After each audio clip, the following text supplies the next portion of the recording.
Deuteronomy chapter 4. Moses urges Israel to be obedient.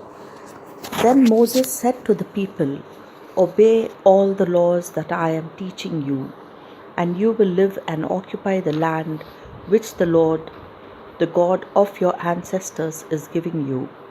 Do not add anything to what I command you, and do not take anything away. Obey the commands of the Lord your God that I have given you.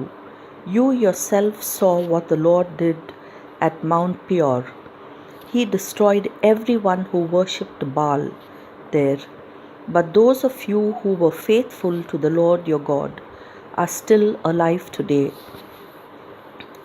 I have taught you all the laws, as the Lord my God told me to do.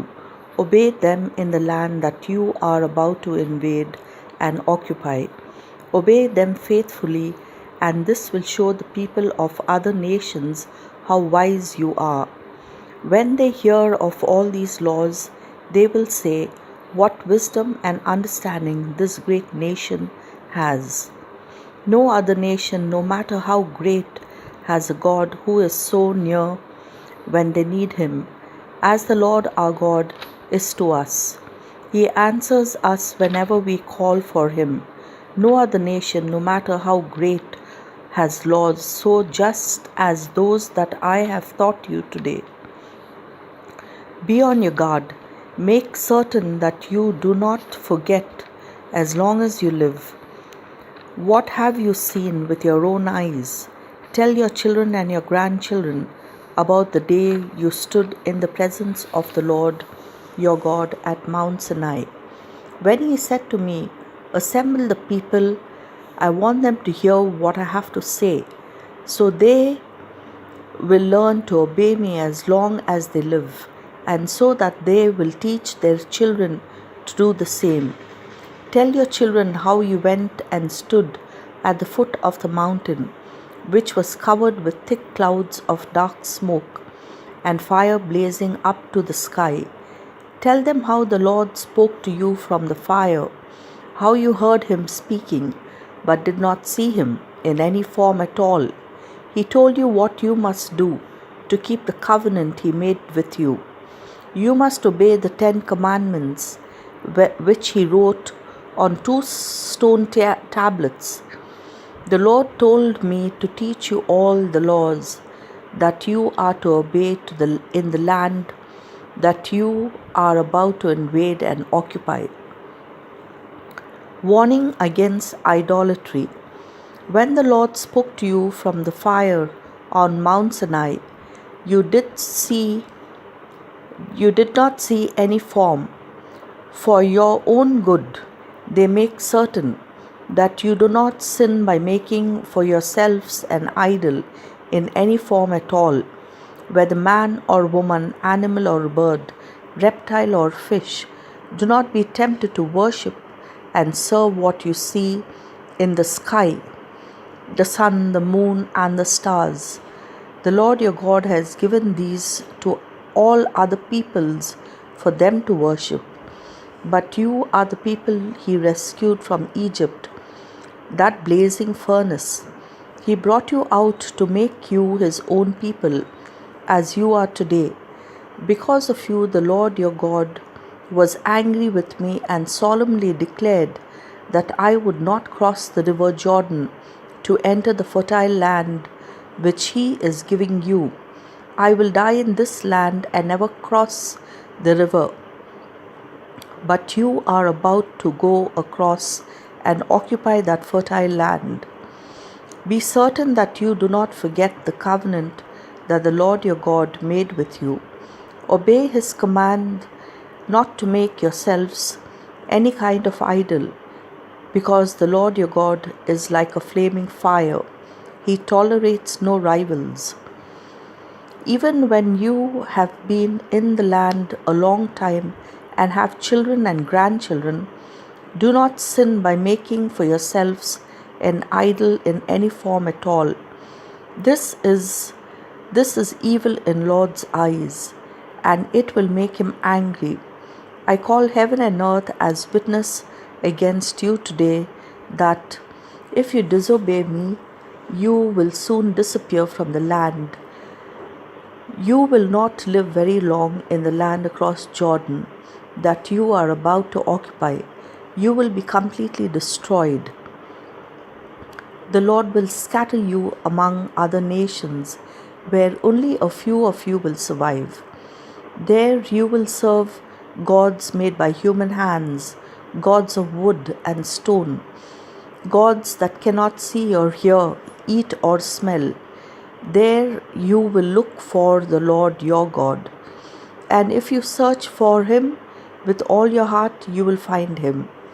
When you are in trouble and all those things happen to you, then you will finally turn to the Lord and obey him. He is a merciful God. He will not abandon you or destroy you, and he will not forget the covenant that he himself made with your ancestors. Search the past, the time before you were born, all the way back to the time when God created man on the earth. Search the entire earth. Has anything as great as this ever happened before? Has anyone ever heard of anything like this?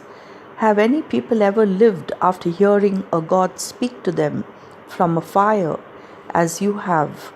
Has any God ever dared to go and take a people from another nation and make them his own, as the Lord your God did for you in Egypt?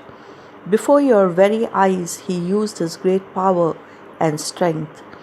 He brought plagues and war, worked miracles and wonders, and caused terrifying things to happen.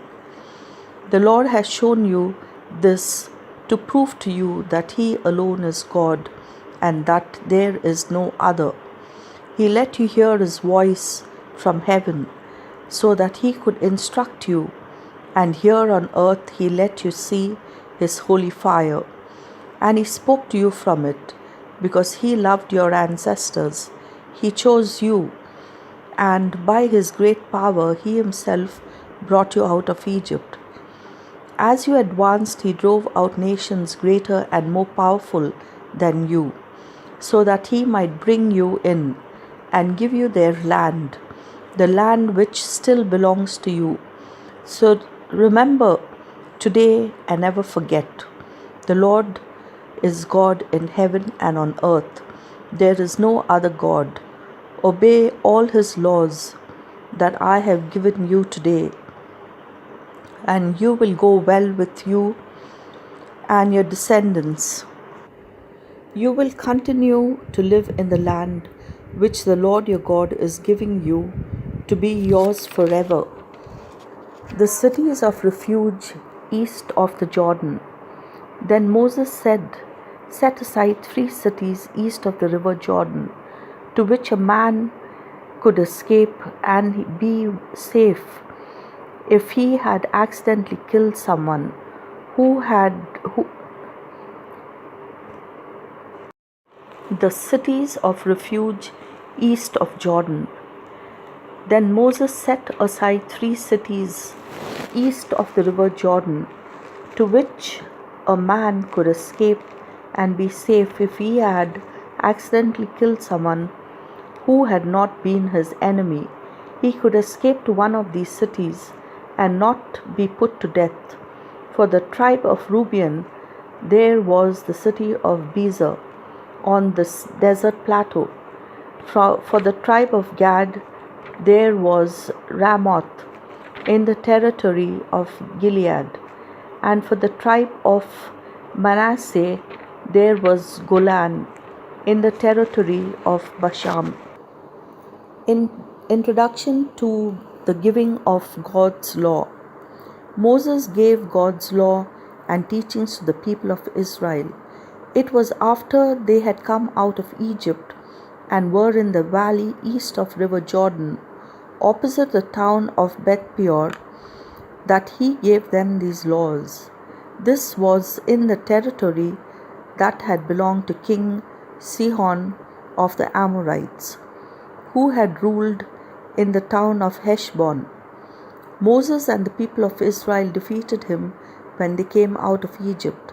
They occupied his land and the land of King Og of Bashan, the other Amorite king who lived east of Jordan. This land extended from the town of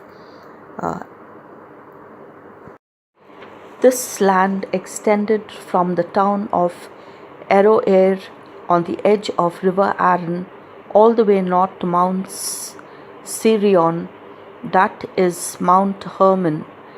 It also included all the region east of the river Jordan as far south as the Dead Sea and east to the foot of Mount Pisgah.